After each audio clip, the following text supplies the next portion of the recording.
Գոյամարտ սերիալը շարունակում է մնալ ամենաքննարկվող նախագծերից մեկը, որովհետև յուրաքանչյուր նոր սերիա ոչ միայն նոր ինտրիգ է բերում, այլ նաև ավելի խորն է բացում հերոսների հոգեբանական աշխարհը։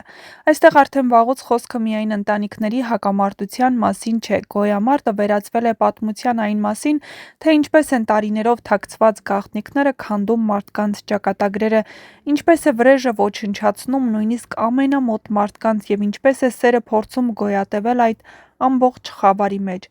Այս պահին սերիալում ամեն ինչ կարծես կապված է մեկ մեծ հարցի հետ՝ ով է իրականում մեղավոր այս բոլոր ողբերգությունների համար։ Եվ որքան ավելի են զարգանում իրադարձություններն, այնքան ավելի ակնհայտ է դառնում, որ Հունանի անցյալը շատ ավելի վտանգավոր է, քան որևէ մեկը պատկերացնում էր։ Հունանը հիմա ապրում է իր կյանքի ամենաբարդ փուլը արտաքուստ, նա դեռ փորձում է պահպանել ուժեղ մարդու կերպարը, վերահսկել բոլորին, կառավարել իրավիճակը, բայց ներսում արդեն սկսվում է փլուզումը։ Նրա ընտանիքը կամաց-կամաց հեռանում է իրենից։ Ինան այլևս չի կարողանում արդարացնել նրա քայլերը։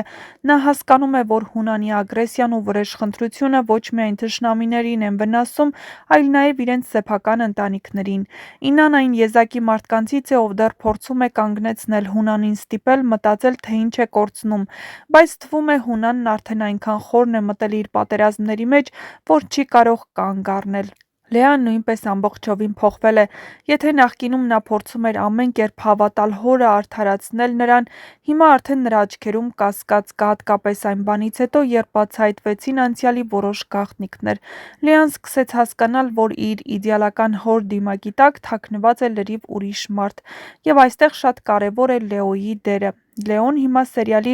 ամենաէմոցիոնալ հերոսներից մեկն է։ Նրա ներսում միաժամանակ պայքարում են սերը, զայրույթը, ընտանիքի հանդեպ պատասխանատվությունը և սեփական ցավը։ Նա հոգնել է անվերջ կռիվներից, բայց միաժամանակ չի կարողանում կանգ առնել։ Լեայի հանդեպ իր զգացմունքներն իսկական են և հենց դրա համար էլ նրա ամուսնության առաջարկությունը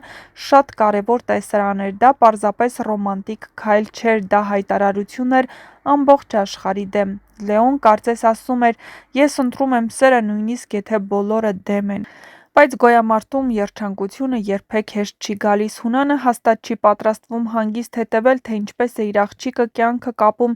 Ռաֆի որդու հետ։ Սա նրա համար ոչ միայն անձնական հարց է, այլ նաև հպարտության, իշխանության ու անցյալի պատերազմի շարունակություն։ Միևնույն ժամանակ շատ հետաքրքիր զարգացումներ են սպասվում նաև Մանանի ու Գրիշոյի գծում։ Նրանց հարաբերությունները սերիալի ամենաբարդ սիրային պատմություններից են։ Գրիշոն իսկապես սիրում է Մանանին, դա արդեն ակնհայտ է բոլորի համար։ Նա պատրաստ է պայքարել նրա համար, պաշտպանել, նույնիսկ հակառակ գնալ սեփական հորը։ Բայց Մանանի ներսում ամեն ինչ շատ ավելի բարդ է։ Նա սիրում է իր ընտանիքը, սիրում է եղբայրներին